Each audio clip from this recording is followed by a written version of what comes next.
নমস্কার বন্ধুরা, আপনারা নিশ্চয়ই ভালো আছেন আর ভাবছেন আবার এই বর্ষাকালে সিম কোথায় পেল।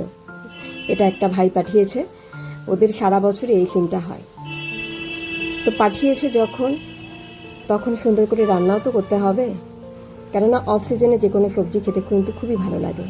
আর আজকে আমি রান্নাটা করছি সর্ষের তেল দিয়ে। সর্ষের তেলটাই আমাদের ঘরে বেশি ব্যবহার হয় এবং এটা স্বাস্থ্যের পক্ষেও খুব ভালো। আজকে খুবই সিম্পলভাবে আমি এই সিমের চচ্চড়ি বানাবো। তো দেখুন আমি কি করে বানাই। প্রথমে সর্ষের তেলের মধ্যে কালো জিরা ফোড়ন দিয়ে সেখানে বড় বড় করে পেঁয়াজ, রসুন আর লঙ্কা চিড়ে নিয়েছি। এখন এগুলোকে ভালো করে ভেজে আমি সিমগুলো দিয়ে দেব।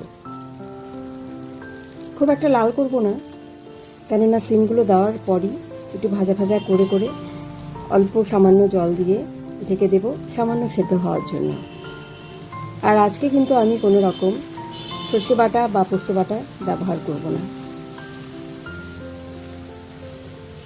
এখন নুন হলুদ দিয়ে সামান্য জল দিয়ে ঢেকে দেব।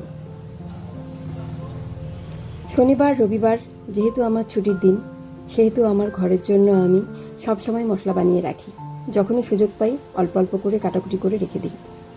তাতে হয় কি, সোমবার থেকে যে সমস্ত দিনগুলো শুরু হয়ে যায় সেগুলো রান্না করতে খুব সুবিধা হয় তখন। যেমন এখন বেটে রেখে দিয়েছি আদা বাটা, পেঁয়াজ বাটা আর লঙ্কা বাটা একসাথে করে। এই বাটাটা দিয়েই আজকে মশলাটা একটু নাড়াচাড়া করে ঘামিয়ে তারপর আবার ঢাকনা দিয়ে রেখে দেব। আর এটা কিন্তু খুব একটা ভাজতে হবে না, একটু কাঁচা কাঁচা অবস্থায় ঢেকে দেব। তাহলে সমস্ত কিছু খুব সুন্দরভাবে ঢাকা অবস্থায় সেদ্ধ হয়ে যাবে আর মশলাটাও সেদ্ধ হয়ে যাবে। এতটুকু মশলার কাঁচা গন্ধ কিন্তু পাওয়া যাবে না। যদি কেউ ধনেপাতা দিতে চায় তাহলে ধনেপাতা ব্যবহার করতে পারেন।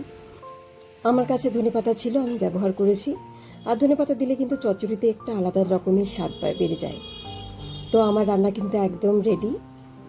তো আপনারা চাইলে এরকমও বাড়িতে রান্না করতে পারেন, একবার রান্না করে দেখবেন, খুব ভালো।